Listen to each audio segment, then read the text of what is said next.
relationships are everything. If anything I want to share with you today as you walk out of here, it's all about relationships, right? You know, finding your passion, find it in relationships with others. So when you meet people, right, make sure you're prepared to be in full relationship. Ask great questions. So what am I doing today? That's what your question, right? What am I doing today? Today I run a group called the Instituto Del Progreso Latino, the Institute for Latino Progress. I've been the president and CEO of the organization now for 13 years. And actually, talk about volunteering. So for 7 years before I took the job as the person running Instituto Del Progreso Latino, I was a volunteer there. I got out of college, and I had a job downtown, and I had nothing to do in the evenings. Not go for a run, right? And I decided I was going to do something more productive with my evenings. So what I decided to do with my evenings, I started to give citizenship classes, teach people, you know, U.S. government, because they were preparing to become United States citizens, legal permanent residents. And in that process, I fell in love with that institution. So then I started volunteering, doing grant writing, because they didn't have a grant writer. And pretty soon, when their director left, they called me up and said, "Hey, we'd like for you to run this place," right?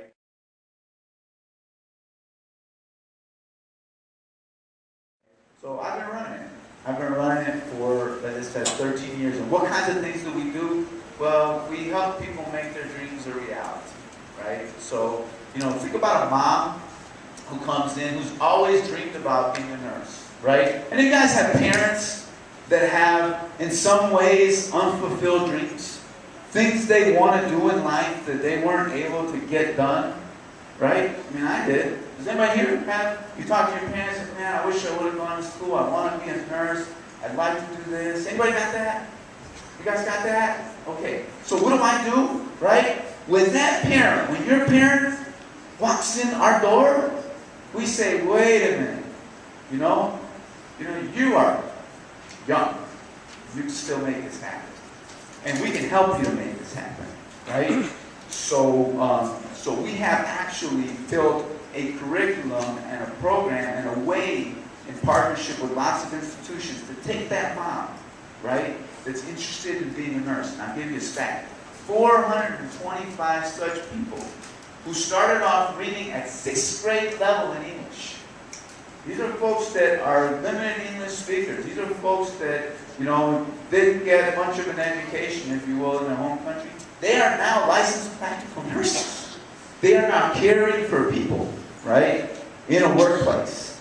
They are now going from a minimum wage of $8.25 an hour to a dignified wage of $24 an hour, which changed their life.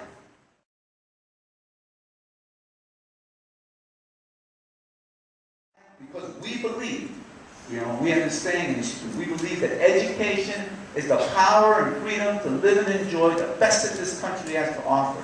The power to provide for our families and ensure a better quality of life. So everything we do is to say to anybody, you walk in our door and you don't know how to read and write like my grandmother, she signs with an X. We teach people how to read and write, right? We help those folks become nurses. We run a school for 250 kids that for whatever reason left school because it didn't work out for them, right? And so we run a different kind of school, right?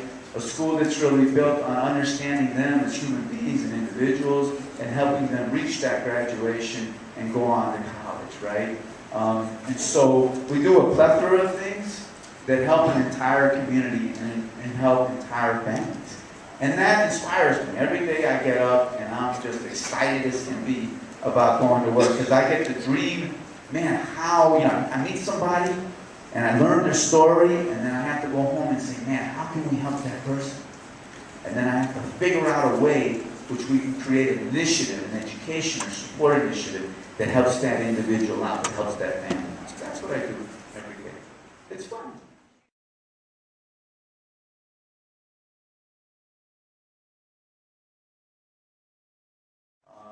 I spent a couple summers working with kids that were in house arrest.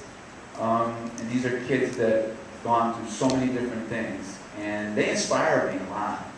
And I started to think a lot about what was happening in urban environments. And quite frankly, when I was growing up, there there's this phenomenon. I grew up in Kell Park, 125th and Ashland. Anybody been around 125th and Ashland? Raise your hand. No, huh? Those kids go to Shepherd now, right? But when my sisters were going to school, the whole community was basically an Anglo community, a white community. And by the time I was going to school, the whole community was a black community. And so I grew up in a black community. Actually, I was part of the Black Student Union in college, right? Because that was familiar to me. And still do a lot of work in partnership with the black community. In fact, I'll share one of the highlights of my life. I had a chance on the 44th anniversary of the bridge crossing from Selma to Montgomery, Alabama. Anybody know what I'm talking about when I say the 44th anniversary of the bridge crossing? What am I talking about? You know what I'm talking about? Part of the Civil Rights Movement, right? And it's when they were pushing for the Voting Rights Act, right? And so we're close to voting season, right? So we should talk about voting a little bit, right? So people risk their lives in order to gain the right to vote.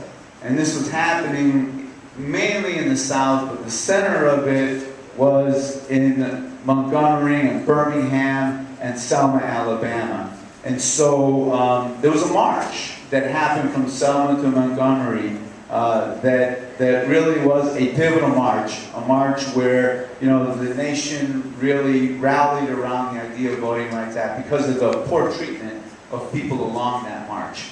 And so every year they commemorate it. If you ever get a chance to go, right, to Selma, Alabama, to be a part of this, you know, it's amazing. It's absolutely amazing. I've taken student groups, you know, on a couple of occasions, right?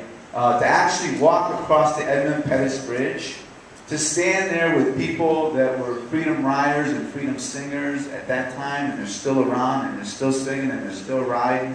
Well, I got a chance to speak at the Martin Luther King and Coretta Scott King Leadership Breakfast, ahead of the March to Selma to Montgomery, Alabama, ahead of at Tabernacle Church, on the bridge, you know, speaking about solidarity, right? So, you asked me, did I always know? No, I didn't always know. But I always was thinking about what's right in the world, and how do we make things better in the world, right?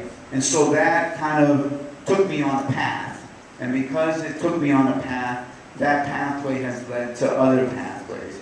And because I'm always thinking, okay, what's the best thing I can be doing to make an impact on the world today, right? I can find my way along the opportunities that are before me that I can make a difference with. Does that make sense? And so for me growing up, I saw actually a lot of racism, you know? And so that was something that was always in my mind, something that I always wanted to explore and think about, and I wanted to work on, you know, to make our society a more harmonious place.